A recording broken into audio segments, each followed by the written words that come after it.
So a couple of days back, I saw that it was now the 2-month anniversary of the launch of Diffractor Galactic Season 2.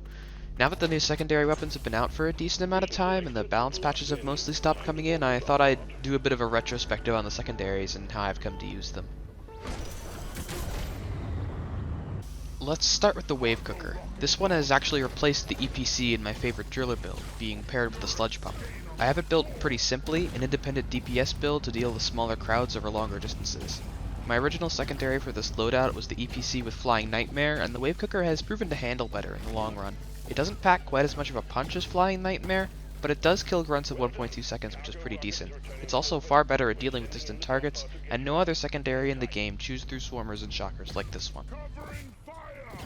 This is a pretty well-rounded crowd control weapon with a smattering of utility for team play, but it really does help keep swarmers and shockers off you, and can provide sufficient supportive fire in a pinch. Mega Power Supply got nerfed in a patch a while back, but that was mainly an ammo reduction, and one that I don't feel at all.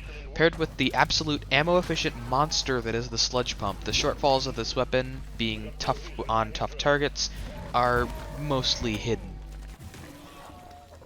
As I have said, the Wave Cooker is more versatile than the former EPC build. I really doubled down on crowd control for this loadout, and the Wave Cooker doesn't have the bulky charge times or the slow projectile travel speed of the EPC, and it can unleash its attacks faster and over a wider area as you sweep the beam around. It's far easier to use in general, and the Sabata doesn't really have enough crowd control options to compete for a place in this loadout, because I don't really want the single target options it brings to the table. The hacking drone is at it again.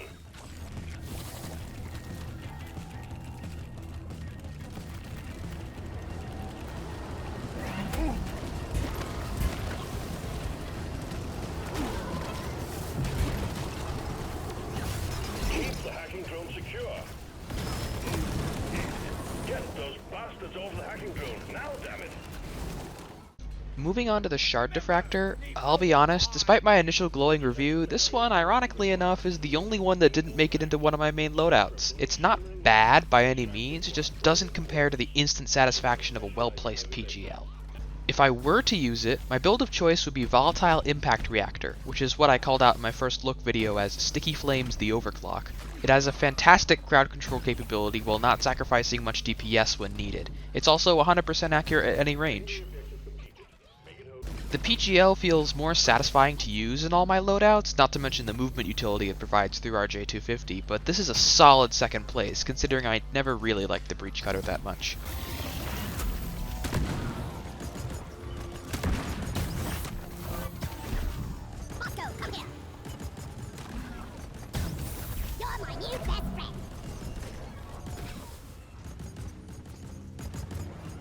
Objective completed. Launch controls are active and awaiting your input. Let's bring it home, team.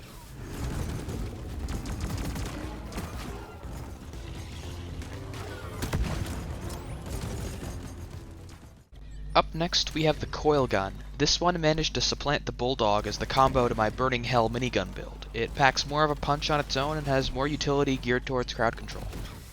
I'm using the clean overclock that boosts trail effectiveness just because none of the others really complement this playstyle at all. It revolves around triggering Necrothermal Catalyst as much as possible. The explosions mince packs of grunts very effectively, and the Coilgun still punches hard without a burning target to shoot. The Burt doesn't have any real combos with burning effects, so it's not really an option here, and while the Bulldog's volatile bullets is powerful, the downsides limit the normal usage of the gun, which makes this one win out.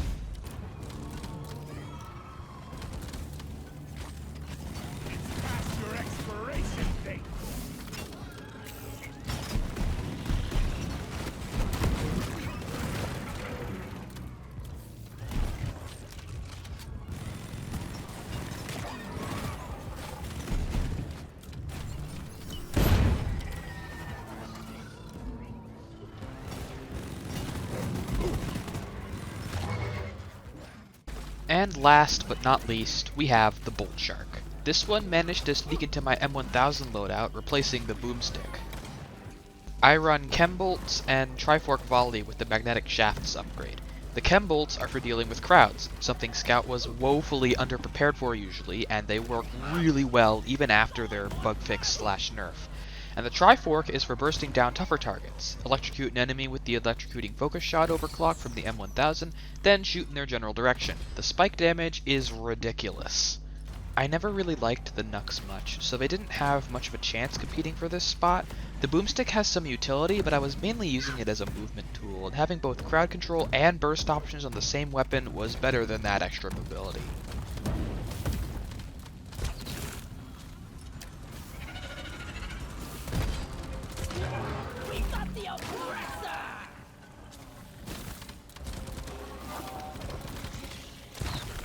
Scanners show the wave is thinning out. Take out the rest of them, snap.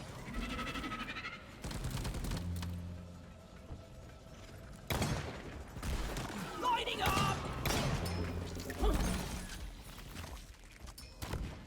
Hey everyone, thank you for watching this little experiment. I had to record this a couple days in advance and didn't have time to make a full-blown, fully put-together episode with a couple hours of footage, so I had to do this instead.